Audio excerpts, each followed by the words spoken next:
ધક્કાધક્કી નહીં કરો, ખોટી ધક્કાધક્કી નહીં કરો. ચાલો આના માટે ડિટેન કર્યા છે. આના માટે ઉભા રહો. આના માટે ડિટેન કર્યા. સાઈડ પર આવો. આના માટે સાઈડ પર થઈ જાઓ. બતાવો. અમે કઈ નક્સલી પ્રવૃત્તિ કરી છે? નથી કરી સર. આના માટે ડિટેન કરો. ઉભા રહો તમે. એકદમ બોલો. કોણ છે ઓથોરિટી? બોલો. હા જણાવો. આના માટે ડિટેન કરો છો મને? તમે અત્યારે આ ટોળું તમે ભેગું હા કરીએ ને, અમારો વિસ્તાર છે. ધક્કામુક્કી અમે કાં ધક્કા મૂકી? તમે કેમ આવ્યા?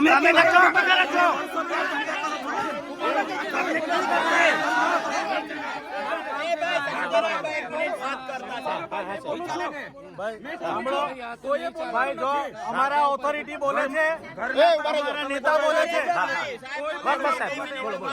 અમારા નેતા બોલે છે, મેં બોલું છું. કોઈ અમારી ઓથોરિટી બોલે છે, તમારા નેતા બોલે છે. મહેરબાની કરીને સાહેબને સાંભળો. ઉભા રહો. બોલો. શું કરવા અમને રોકેલા છે? બોલો. તમે ત્યાં એલાન કર્યું હતું કે તમે ત્યાં કયામાં એલાન કર્યું? કયા સમાચારમાં એલાન કર્યું? ઉભા રહો. ઓ બેન વાત કરીએ છીએ. આ બેન છે એટલા હા બેન શાંતિ શાંતિ. કોઈ પોલીસ વાળો એવું ના સમજે. અહીંયા કોઈ બી મગજમારી નહીં કરતા. હા અહીંયા કોઈ મગજમારી નહીં કરતું સાહેબ, કોઈ નહીં કરતું. ધારાસભ્યને કેમ રોક્યા છે એની વાત કરો. તમને એટલા માટે રોક્યા છે કે ત્યાં તમે જઈને કાયદો વ્યવસ્થા કઈ બગાડી શકો જગ્યાએ છો. જઈને કાયદો વ્યવસ્થા અત્યારે ભાઈ? અહીંયા કરો છો. અત્યારે તમે માણસોને હા અમારો ભેગા વિસ્તાર કર્યા છે. હું ચૂંટાયેલો ધારાસભ્ય છું. વિસ્તાર છે તો તમને શાંતિથી- માને ડિટેન કરવાનો ઓર્ડર છે તમારી પાસે? હા બતાવો. એનો ઓર્ડર ના ના, હોય. શાંતિ રાખો તમે. ધારાસભ્યના ઘરે પોલીસ મૂકવાની જોગવાઈ તમારામાં કોણે તમને સત્તા આપી છે ભાઈ? રાતે કોણે પોલીસ મૂકી હતી મારા ઘરે? અમે બંદોબસ્ત બધી જગ્યાએ રાખી શકીએ. કેમ આજે જ કેમ બંદોબસ્ત મારા ઘરે મૂક્યો તમે? બિલકુલ નહીં. કાયદો અને વ્યવસ્થા અમે પણ જાણીએ છીએ. અમે કોઈ પ્રકારનો કાયદો વ્યવસ્થા હાથમાં લેવા નથી માંગતા. તમને હું રિક્વેસ્ટ કરું છું, તમારી વર્દીનું સન્માન કરું છું. સાંભળો મારી વાત. તમારા પીઆઈ અને પીએસઆઈ મારા પર ખોટી એફઆઈઆર કરી. તમે ક્યાં હતા? આ મંડળી ગેરકાયદેસર છે. તમે આ ટોળું ભેગું કર્યું છે, ગેરકાયદેસર છે. એટલે અહીંયા તમે કેમ તમે કેશો તેમ ચાલવાનું છે? કાયદો કે છે. તમે મને અટકાવ્યા એટલે પબ્લિક આવી છે. કેમ મને રાત્રે અટકાવ્યા છે તમે? કેમ ધારાસભ્યને તમે નજરકેદ કેમ કર્યા છે? તમને એટલા માટે ધારાસભ્યને નજરકેદ કર્યા છે એટલા માટે લોકો ભેગા થયા છે. લોકો કઈ અમે બોલાવીને ગેરકાયદેસર મંડી નથી બની. સાંભળો તમે 10 ગાડીઓ લઈને અમને અટકાવવા કેમ આવ્યા છો ભાઈ? કારણ કે આટલું લોકો તમે ભેગા કર્યા છે એટલા માટે. હું એકલો જ હતો, કોઈ લોકો નહોતા. તમે મને અટકાવ્યો ત્યારે અમારા ડ્રાઈવર સાથે અમે એકલા જ હતા. એટલે આવી રીતના વાત નહીં કરવાની. બરાબર. અમે ત્યાં જઈને લોકોને વળતર અપાવીશું. અમે ગુનો કર્યો છે? તમારા પીઆઈ અરજદાર બને, તમારા પીએસઆઈ અરજદાર બને. અમને માથા ભારે સાબિત કરો તમે. એ તમને નોટિસ આપશે ત્યારે તમે નોટિસ નહીં. નોટિસ ક્યારે? તમે આખો મોરચો લઈને ઘરે દોડી આવો છો ત્યારે નથી તમને ખબર પડતી? એ અમે નથી આપી કોઈને. ના બિલકુલ નહીં. પોલીસને ટેપ પડી ગયેલી છે. પોલીસને ઉપરા છાપરી એફઆઈઆર કરો છો. હવે 70 લોકો પર એફઆઈઆર કરી છે. મારે 70 લોકોને લઈને કોર્ટમાં ફરવાનું છે. નથી સાહેબ, હજુ હવે પદયાત્રા કરી એમાં શું થઈ ગયું? સાહેબ એને પુરાવા એટલે તમને અમે વિનંતી કરીએ તમે જાણી જોઈને દોડસણ પેદા કરો. વિનંતી કરીએ છીએ સાહેબ. અમે ત્યાં ટોળું છે સાહેબ. તમે કેમ આ ધક્કા? હવે મને અહીંયા ઉચકી જવાની શું જરૂર પડી? ચાલો ને, મેં આવું છું પોલીસ સ્ટેશને. ચાલો સાહેબ, પણ આ પબ્લિક છે સાહેબ. આપનો વિસ્તાર છે, આપ કરી શકો. અને 2 એફઆઈઆર તમારા પોલીસ અધિકારીઓ 2 એફઆઈઆર કરી. મને પૂરી દો. તમને સંતોષ સાહેબ થાય તો આપને જેલમાં મોકલી આપો. નથી સાહેબ, અમને કોઈ સંતોષ તો પછી હું મગજમારી કરું છું? કાયદાનો ભંગ ક્યારે નહીં કર્યો. અરે પણ આ ભાઈ આ પબ્લિક જોઈ લો. અમને આટલા બધા એમએલએ સાહેબ પર વિશ્વાસ છે. ગાંધીજી હતા ને, અંગ્રેજો સામે લડ્યા હતા, મીઠાનું સત્યાગ્રહ કર્યું તો પરમિશન નહોતી લીધી અંગ્રેજો પર. તમારા પર કેટલી વાર લેવાનું? એકાદ વાર આપો છો તમે. મગજ નથી હોતો. તમે આ રીતે એટલે બધા શાંતિ રાખજો. મીઠાનું આપણે સત્યાગ્રહ સાહેબ નહીં મારો ભાઈ. પરમિશન નથી લીધું. ભણેલા હોય તો વાંચી લેજો. હજુ જવા દઈ શકીએ કાં તો તમે પોલીસની ગાડીમાં સાહેબ આવી જાઓ પ્રેમથી. ધક્કા મૂકી હું ઊભા કરો છો તમે?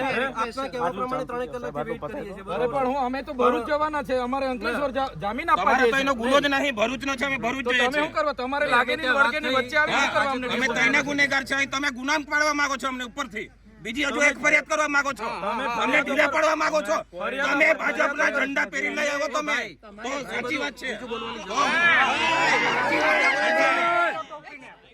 આ વર્દી નહીં સોંપતી. એજન્ટ તરીકે કામ કરો તો તમારા જ માણસો છે એ કાયદો વ્યવસ્થા અહીંયા કેમ અમે નહીં તોડે? વર્ષોથી રેલીઓ કરે છે આ આજે કેમ નહીં કરતા. પરિસ્થિતિ ઊભી થઈ? માણસો છે, તમે એમને કહો શાંત થાય ને.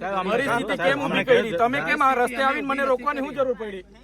અમે તમને એટલા માટે રોક્યા છે કે તમે ત્યાં જઈને બીજું આવી ત્યાં શું કરવાના અમે? અરે ધારાસભ્ય છે, લોકો આવે લાખો public તો ફરિયાદ કરતા પહેલા તમારે વિચારવું જોઈએ ને ભાઈ, ખોટી ફરિયાદ શું કરવા કરો છો? તો પછી રોકવા શું કરવા આવ્યા છો? સાંભળો એને અમે સાહેબ, એ વળતા નથી. કંપનીમાં 3 દિવસ પછી મનસુખભાઈ પી ગયા તો એકલા તો નહીં ગયા, કેટલા જણ ગયેલા હાથે? એમના સામે ગુનો દાખલ કર્યો તો તઈ જઈને એ લોકો ફોટા પડાવીને આવ્યા. તઈ હું બોયલા જ છે ને એમણે એજન્ટ છે, એજન્ટ ખાલી એજન્ટ તરીકે તમે કામ કરો, તેના પર હું ગુનો દાખલ કરો ને તે કંપનીમાં ગયેલા કે નહીં? સાંસદ પોતે ગયેલા. જ્યાં ગુનો દાખલ થયો ત્યાં એ જ્યુરિડિક્શન અલગ છે. તો પછી અમારા સમાજને એક લાખ વધારે મત મળ્યા છે ત્યાં. હા તો હું એટલે અમે કાયદો વ્યવસ્થામાં હજુ બી કહીએ છીએ અધિકારીઓને, કાયદો વ્યવસ્થા જાળવીએ છીએ, તમે શાંતિપૂર્ણ રીતે આગળ ચાલો, અમે પાછળ આવીએ છીએ, કોઈ ડિસ્ટર્બ નથી થાય. એવું નહીં થાય. અમે હટીશું નહીં. અમે અહીંયાથી આ પોલીસની ગાડીમાં આવી જાઓ. અરે ચાલતા જવાનું છે. ના એવું નહીં થાય. પબ્લિક છે કોઈ સાંભળે. સાહેબ ચાલતા જ આવશે ગાડીમાં. એટલે પણ આ જાણી જોઈને હું ચાલો બધા પોલીસની ગાડીમાં બેસી જાવ. ચાલો બધા ડિટેલ થઈ જાવ. ચાલો બેસી જાવ બધા જ. બધી ગાડીમાં બેસી જાવ. બધા પર ગુનો દાખલ કરો. ગુજરાતનો ફર્સ્ટ નંબરનો ગુનો અહીં દાખલ કરો. જાઓ ચાલો બેસી જાવ બધા જ. હા તો કઈ નહીં, બેસી જાવ. ચાલો ગાડીઓમાં.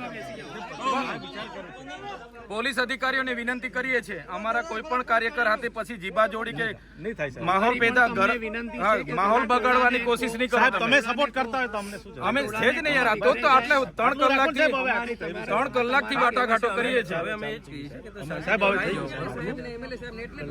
ગયું. હા તમે આવી રીતના રાતો બારોબાર અટકાવી દો યાર. પણ અમારે બી કાયદો વ્યવસ્થા જોવા. આપણી ગાડી એક મંગાવી લો આગળ. સાહેબની ગાડી સાહેબની ગાડીમાં આવે છે. એમની ગાડીમાં આવે છે. હવે નવી જીત પકડી સાહેબ તમે. ગાડીમાં કીધું હવે નવી જીત પકડી. ગાડીમાં બેસી જવા દો ને. હવે ગાડીમાં બેસવા તો તૈયાર થઈ ગયા છે. ત્યાં બધા પોલીસ સ્ટેશને આ પોલીસ સ્ટેશને આવશે, બહાર ઉભા રહેશે. ત્યાં કોઈ સૂત્રોચ્ચાર કે કોઈ બીજી જીબા જોડી નથી. બરાબર છે. બહાર ઉભા રહેશે એમને કહો. ના ના અંદર આવશે ને ગેટ રોડ પર કાં ઉભા રહેશે? પ્રાંત કચેરી છે, મામલતદાર કચેરી છે. ગેટ નહીં બંધ કરતા ત્યાં. ચાલો આ નાની ગાડી સાહેબ માની જાઓ. અમારે જેલમાં જવું છે. ચાલો આપણી ગાડી મંગાવી લો, સાહેબની ગાડી મંગાવી લો. 8 કલાક 12 કલાક આપવામાં. ચાલો હવે કોઈ જીબા જોડી ઘર્ષણ કરવાની જરૂર જ નહીં સાહેબ. ને કોઈ પોલીસ અધિકારી, કોઈ આગેવાન, કોઈ લીડર સાથે ઘર્ષણની પેદા કરે.